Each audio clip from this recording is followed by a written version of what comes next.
La vitesse a toujours été visée par les hommes pour faire des progrès, pour repousser les limites, pour nous faire gagner du temps, pour réduire les distances, voire parfois même pour sauver des vies.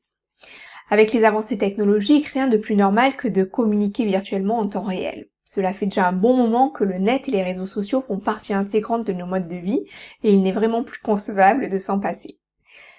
Si cela nous donne accès à des connaissances incroyables, ce n'est pas sans conséquence sur la manière dont nous passons nos journées et dont nous travaillons.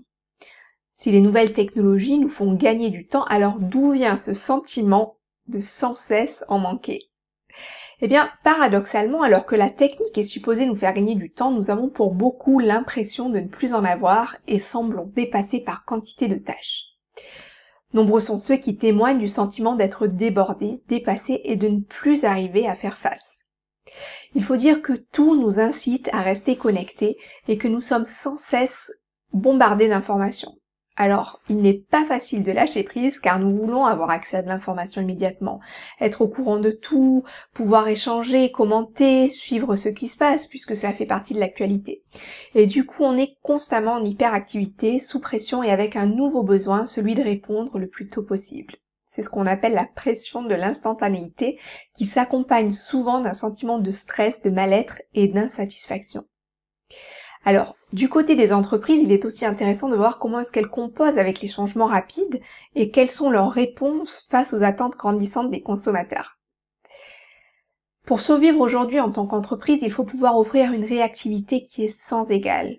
Et cela demande de la créativité, mais aussi des efforts conséquents, qu'ils soient humains ou matériels. En tant que consommateurs, on voit bien que tous veulent se battre pour capter notre attention au plus vite. La rapidité et la réactivité des entreprises deviennent donc des compétences qui sont essentielles.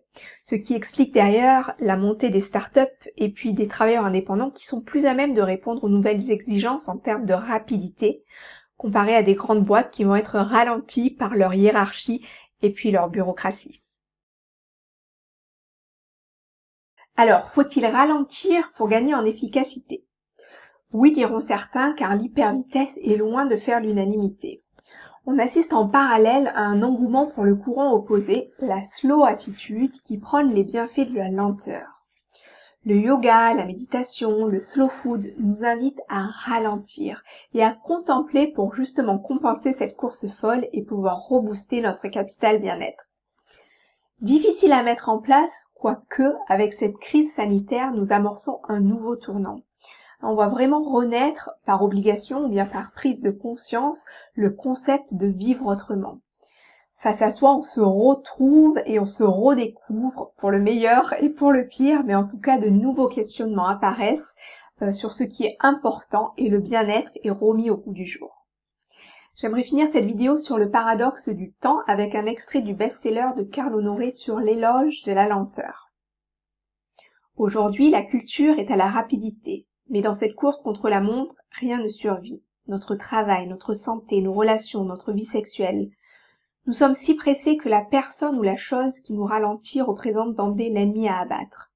Et si un bon usage de la lenteur pouvait rendre nos vies plus riches et plus productives? Voilà. Donc le challenge dans un monde rapide consiste à se poser la question comment être à la fois rapide et agile, mais sans se perdre pour autant.